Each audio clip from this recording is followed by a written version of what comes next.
Bonjour à tous, on se retrouve aujourd'hui dans cette nouvelle vidéo avec un jeu sur le thème de l'automne.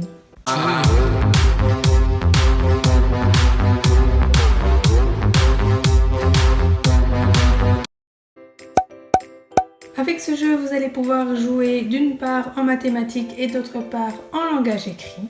Pour la phase mathématique, vous avez donc un plateau, 2 arbres, des écureuils et des glands, ainsi que différents pions.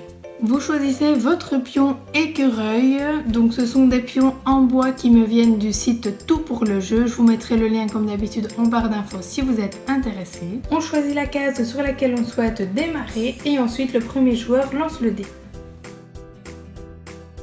Lorsque vous tombez sur une feuille orange, vous reculez de 2 cases. Au contraire, la feuille verte vous fait avancer de 2 cases. Attention à ne pas tomber sur la feuille rouge qui vous fait perdre toute votre réserve. Si vous tombez sur le gland, vous en remportez un. Attention à l'écureuil qui vous pique un gland. Et par contre, l'hérisson, lui, vous en rend 2. Le but du jeu est d'obtenir la plus grosse réserve de glands pour pouvoir les échanger contre un écureuil. Lorsque vous avez 10 glands, vous les changez contre un écureuil. Et lorsque vous avez 10 écureuils, vous pouvez les changer contre un arbre et vous remportez la partie. Vous pouvez évidemment jouer avec la base que vous souhaitez. Deuxième petit jeu, donc cette fois-ci en langage oral et ou écrit.